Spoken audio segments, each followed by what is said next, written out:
para que quede claro. A ver, vamos a poner aquí. El hecho sucedió, dime una hora. ¿Qué les gusta? 10 de la mañana. 10 de la mañana. Ok. 10 de la mañana sucedió el hecho. ¿Vale? Ok. Entonces, el supuesto va a ser con forma de detención de flagrancia. ¿Sale? Ok. Entonces, a las 10 de la mañana pasó un hecho. Aquí, creo que habría que atender sería el rubro de detención. Bueno, denuncia criminal. Primer rubro, noticia criminal. ¿Sale? ¿Por qué? Porque a partir de la noticia criminal, ¿quién va a llegar al lugar de los hechos? Primer respondiente. El primer respondiente, el policía. ¿Vale? El PR, como se conoce. El primer respondiente. Ok.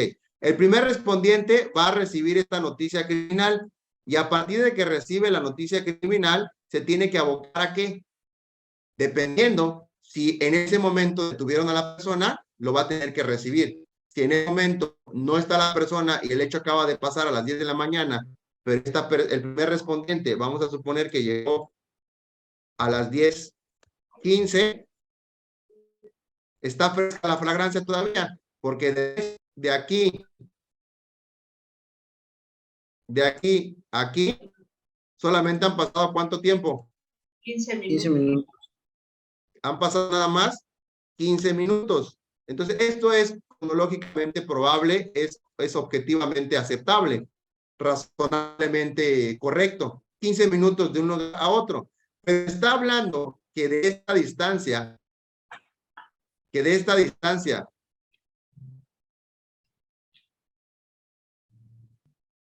esta distancia que voy a recorrer en mi vehículo, es el policía, esta distancia de hecho hasta el arribo, si me está diciendo que esta distancia, ¿sale?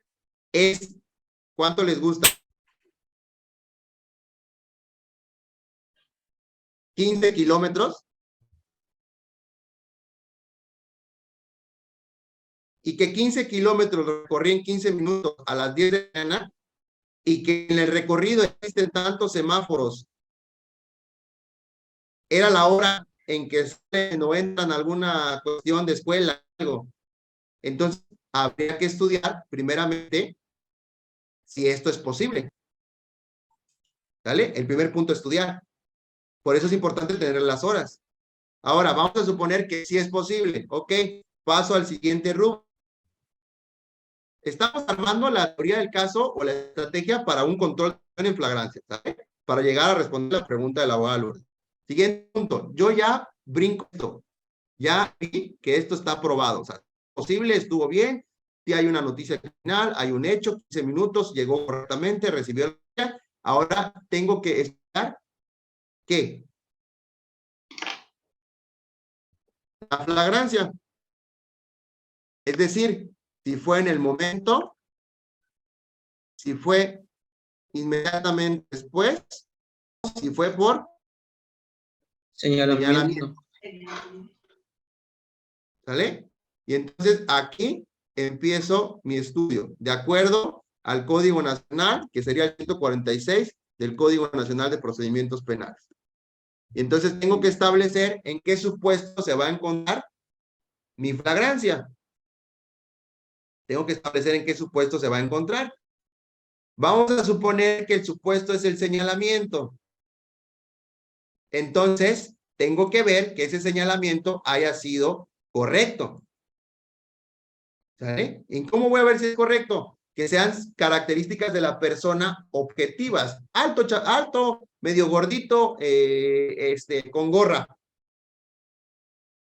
Alto, alto, medio gordito con gorra. Entonces el policía fue a buscar a media población.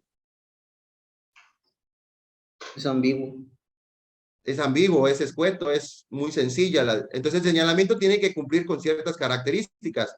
¿Sale? Vamos a suponer que no hay un señalamiento con esas características. Ah, bueno, el Código Nacional permite que sea el señalamiento más datos objetivos que permitan establecer la probable participación. Resulta que a la persona la localizan. ¿A qué horas? Díganme una hora. 10:20. A las 10:20. ¿Cuánto tiempo pasó de 10:15 a 10:20? 5 minutos. 5 minutos. ¿Ok? Perfecto. Entonces, estos 5 minutos que acaban de pasar,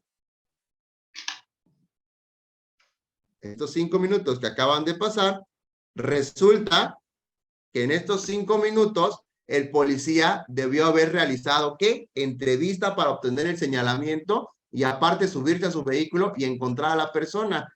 Y observando la declaración, es posible determinar que la persona fue hallada a 5 kilómetros de distancia. Vamos a poner a 2 kilómetros de distancia. Entonces, en este apartado, lo que voy a ver es si es posible que en 5 minutos haya realizado toda la mecánica de hechos y qué policías entrevistaron y qué policías detuvieron. Porque resultaría muy Superman que en 5 minutos recabó 2 entrevistas, se subió a su patrulla, avanzó 2 kilómetros, encontró a la persona, la detuvo y le leyó sus derechos. ¿Sale? Entonces, esa es la parte como voy estudiando la flagrancia. Una vez que yo estudie esto, llego al siguiente momento, que es el certificado médico. Entonces resulta que el certificado médico, díganme una hora. 10:40. 10:40. ¿Vale? Certificado médico. Aquí fue detención. Y aquí fue certificado médico. Entonces, otra cuestión que hay que ver, certificado médico. Certificado médico. Otra cuestión que hay que ver, ¿qué distancia hay? ¿Qué tiempo hay? Existe de aquí a aquí. ¿Qué tiempo existe? 20 minutos. 20 minutos. ¿Ok? Ahorita le doy el uso de la voz a Raúl. Entonces, 20 minutos tardó el policía de trasladarse de la detención al certificado médico. Habría que ver qué corporación, dónde hay, qué distancia hay. Resulta que esta distancia, vamos a ponerla, es de 3 kilómetros. ¿Vale? Es más, 1 kilómetro, para que se pueda hacer el ejercicio. 1 kilómetro. Y por último, lo último que voy a estudiar es la puesta a disposición. De manera muy rápida se está estudiando la flagrancia, ¿vale? ¿A qué horas fue la puesta a disposición?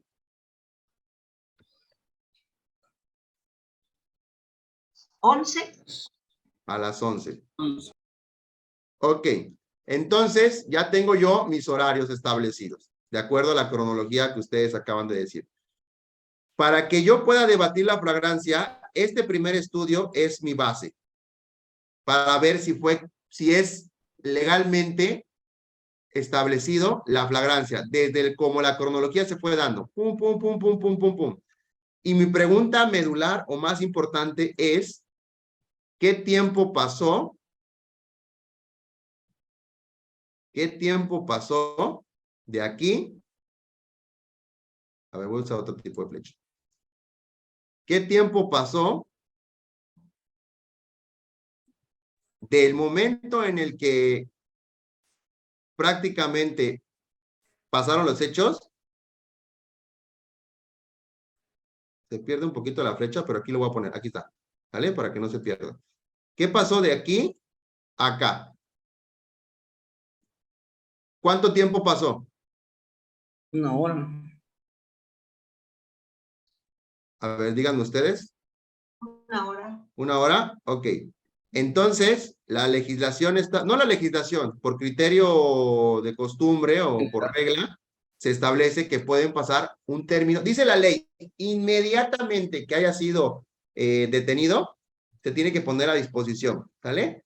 Pero también tengo que ver de cuándo fueron los hechos. Entonces, de los hechos, Primer estudio de los hechos a la detención. Primero, al arribo. Aquí es el arribo. Para ver si se rompió la flagrancia. Aquí estoy estudiando la ruptura de la flagrancia, ¿sale? El quebrantamiento, ruptura de la flagrancia. Si la flagrancia se rompió, ¿sale? Aquí estoy estudiando la flagrancia. Si esta fue interrumpida, ¿sale? Entonces, de 10 de la mañana a 10:15, no observo una interrupción. Es muy rápido. Al contrario, observo velocidad, ¿sale? Estaban cerca, posiblemente. Entonces, por aquí no lo voy a poder atacar. A menos que haya una distancia muy larga. ¿Sale? Entonces, por hora, están, pues, 15 minutos. Tendría que atacar la credibilidad del recorrido. Primer punto que voy a establecer. Segundo punto, del arribo, aquí voy a obtener ¿qué? El señalamiento. Vamos a suponer, como es el señalamiento, aquí obtengo el señalamiento. Entonces, voy a verificar que a partir del señalamiento,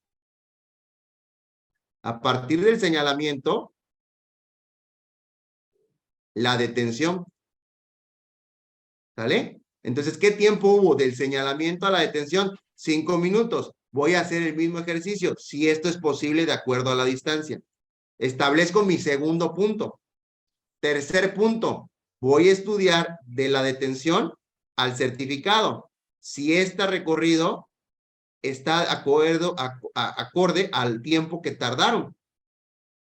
Y por último, voy a estudiar si del certificado a la puesta a disposición, efectivamente, de 10 de la mañana que empezó a suceder todo hasta las 11, toda esta historia que acabo de recorrer, toda esta historia está ajustada a una detención válida, sin que se rompa, ¿vale?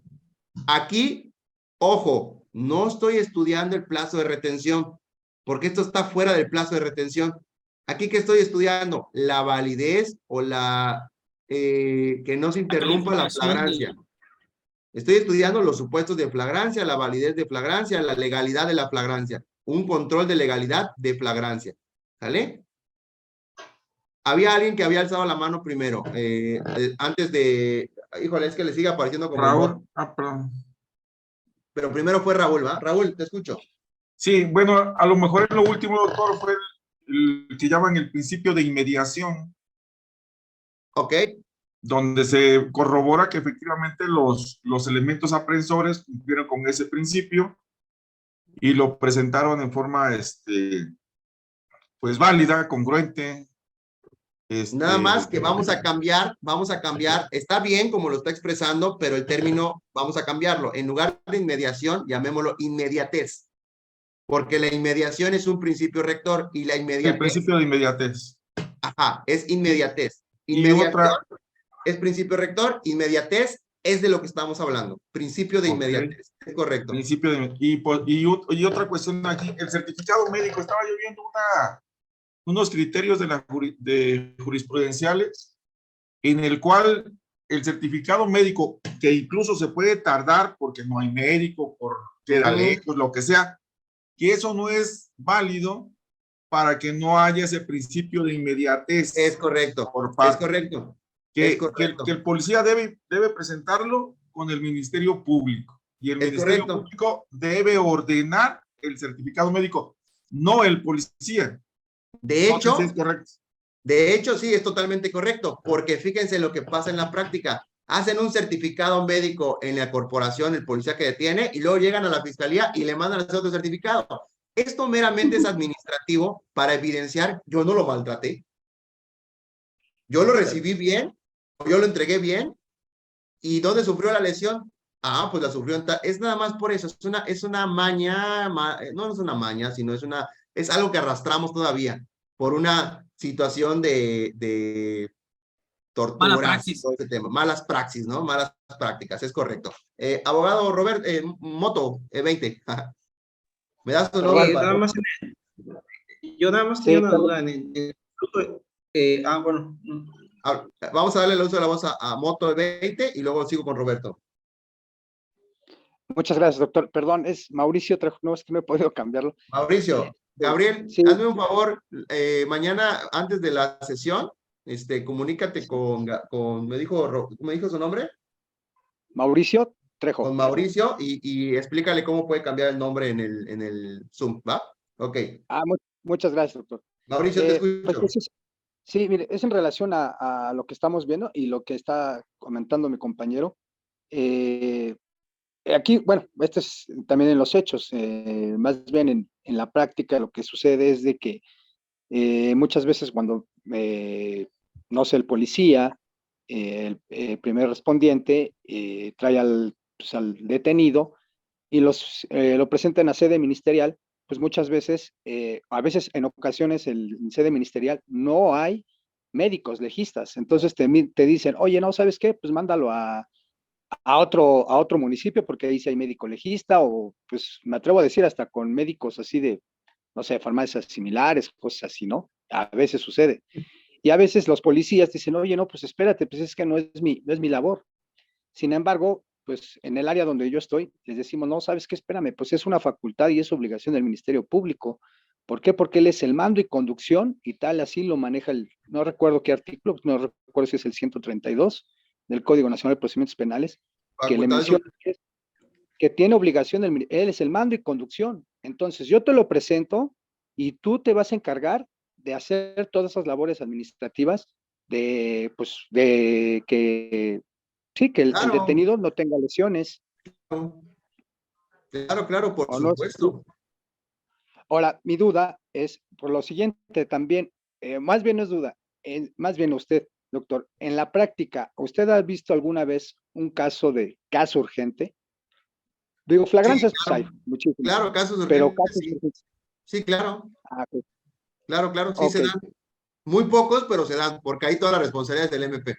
¿Me explico? sí, desde luego. Muy pocos, pero se dan, se dan. Hay ministerios públicos muy bien capacitados y sí lo han hecho bien. Entonces, Ok, fíjense, retomando el gracias. comentario, efectivamente, la legislación constitucional la constitución política nos dice que cualquier persona que detenga a una persona en esta modalidad de flagrancia, la obligación es ponerla a disposición de la autoridad más cercana. No habla de un policía, habla de la autoridad más cercana, ¿vale? Y esta autoridad más cercana con la misma prontitud a la del Ministerio Público. Entonces nos está hablando que el proceso de flagrancia es con inmediatez. Tiene que existir esa inmediatez. Entonces, en este estudio que acabamos de hacer, se va viendo, es la primera parte que vamos a argumentar, este control de legalidad. Aquí estamos estudiando el control de legalidad en base al artículo 16 de la Constitución. Roberto, te escucho. ¿Qué tal? Nada más respecto a su flujo, en la parte ya en la última, ahí podríamos ver igual la cuestión del registro de detención. En algunos casos en MP a veces sí en mi caso sí me han tenido por esa situación, que incluso ahí mismo en sede ministerial, pues te hacen hacer el registro para que una vez ya realizado ya te puedas pasar a la puesta y se actualice, en este caso, a sede ministerial. Es correcto la apreciación. El registro de detención es de acuerdo al artículo 16, concatenado con el artículo 14, derechos humanos, certeza jurídica, legalidad, aplica este registro. El registro de detención, acuérdense que todo acto que conlleve un acto de molestia, o en este caso es un acto de detención, tiene que ser forzosamente registrado para dar esa certeza jurídica. Entonces, el registro de detención, ¿qué nos permite establecer? Precisamente la hora de la detención.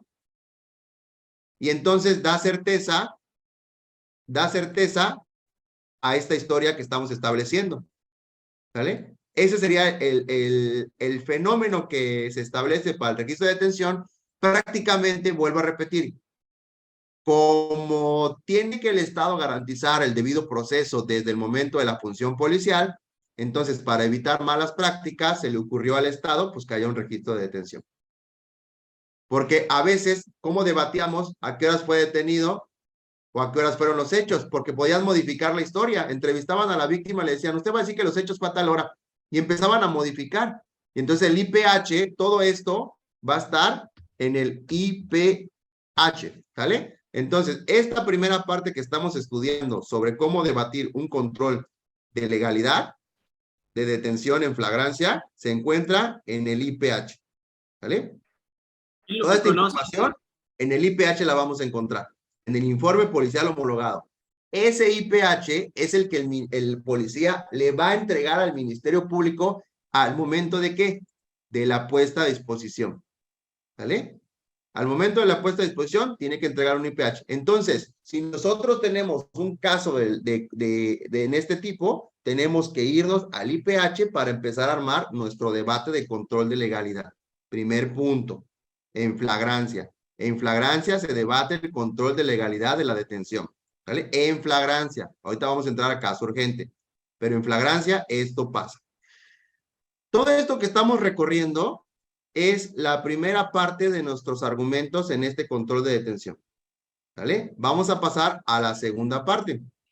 Doctor, me gustaría participar en una cuestión. Claro, dígame. La cadena de custodia me imagino que empieza porque el delito es robo. Ok, Entonces, la cadena de custodia se va a encontrar en los formatos del IPH. Sí, pero ya ¿Vale? empieza desde que lo detienen, ya desde ahí el primer respondiente ya debe de empezar su registro de cadena de custodia, presentar los objetos. Y una pregunta. Ok. La víctima, ¿a partir de cuántas horas tiene? Son 10, 12 horas, ¿no? Ok, lo explico ahorita. Dígame la Desde pregunta. que lo detienen, desde que presenta su denuncia o desde que llega con el Ministerio Público. Es una pregunta.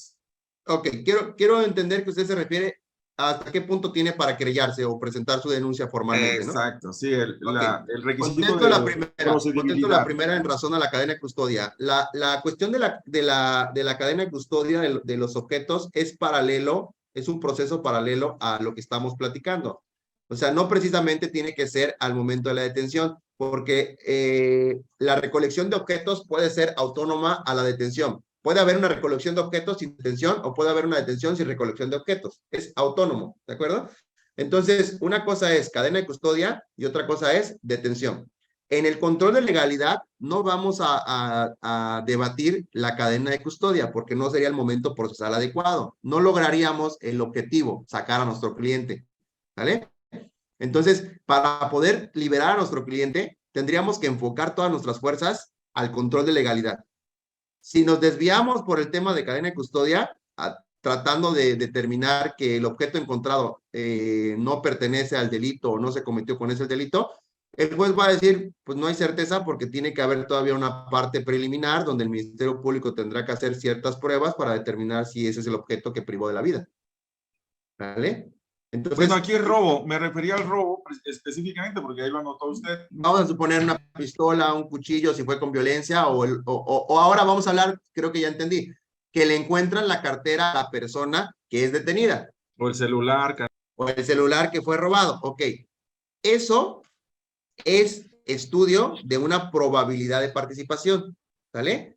Pero aquí estamos determinando que si este control de legalidad está mal realizado, ¿han escuchado algo que se llama teoría del árbol envenenado? Así le pusieron, ¿no? Que si el producto inicial está mal, lo consecuente va a estar mal. Eso pasaría. Si el control de detención está mal, la aportación o el aseguramiento de objetos va a tener la misma suerte, ¿vale? Porque se rompió la flagrancia.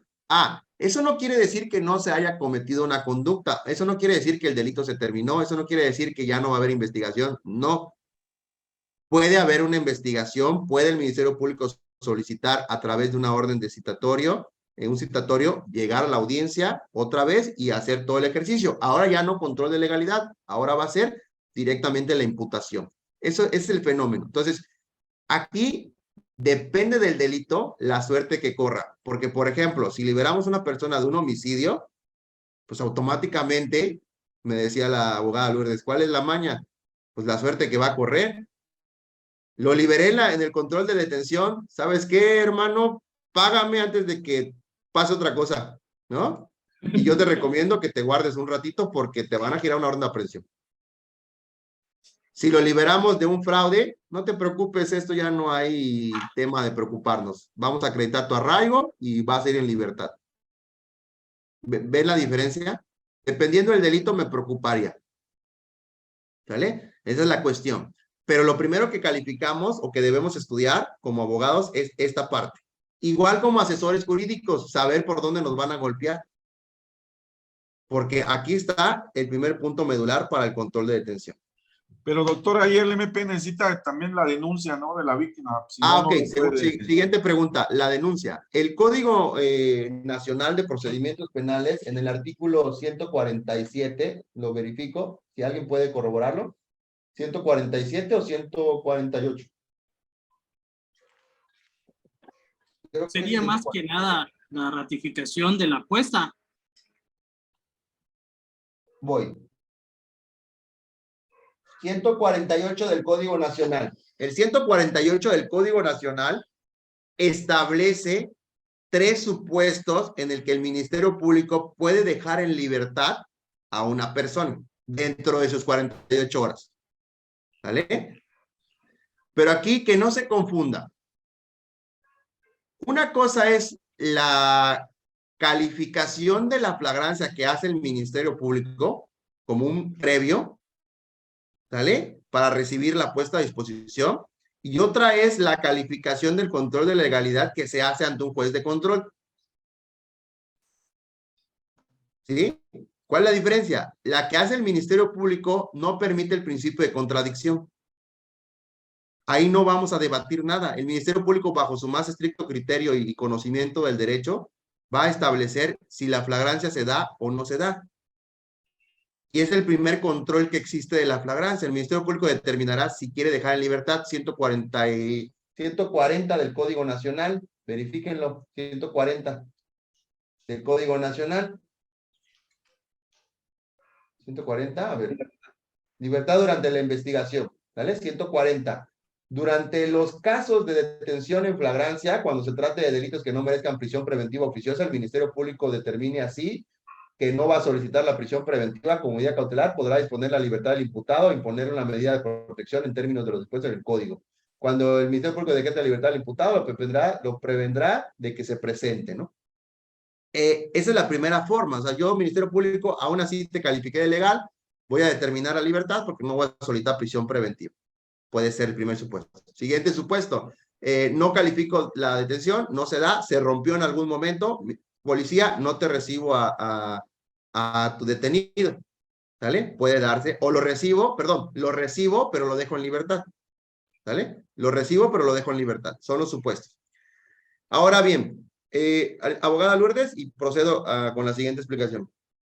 Sí, gracias. No, nada más una duda. ¿En la práctica existe algún término o algún tiempo que se establezca donde el MP diga, no, por el tiempo que transcurrió entre la detención y el tiempo que lo trajiste ya no se considera flagrancia? Hablábamos de 2 horas. 2 horas. Un término prudente. Es que a eso voy. Al primer punto cuando hablaron de la inmediatez, de las distancias y los tiempos, se toma en consideración que el principio de inmediatez, que la puesta y la detención vayan acorde a un acto cronológicamente posible. Ejemplo, puede ser que en el transcurso de la detención se le poncha una llanta al policía. Entonces, eso imposibilita el traslado. Y por eso perdieron 30 minutos en lo que llegó otra unidad y lo siguieron trasladando. Es posible, pero tendría que justificarlo en el IPH. Entonces, es posible la justificación de ciertas demoras o atrasos. Por eso es que la ley permite establecer un parámetro cronológicamente viable, ¿vale? Razonablemente adecuado. Es que, vamos a suponer, la detención fue a 3 cuadras de la corporación de la policía donde realizan el certificado. Y resulta que es una ciudad judicial donde el Ministerio Público está a 2 cuadras de la corporación policial. Entonces, todo pasó en el mismo radio. Y resulta que tardaron 2 horas en ponerlo a disposición. Esto es objetivamente debatible. Porque todo está cerca, todo está en el mismo radio de acción. ¿Por qué tardaron 2 horas? Ahí se puede determinar una excepción al parámetro de 2 horas. Pero resulta que lo detienen en un poblado, en una delegación que está a 10 kilómetros de distancia, entonces el primer recorrido son 10 kilómetros. de ida y 10 de regreso. Eso tarda aproximadamente, vamos a suponer, 40 minutos. Entonces ya son 40 minutos que se llevó, más certificado, más diligencias, más llegar, más búsqueda. Entonces se puede ampliar, pero todo tiene que estar justificado.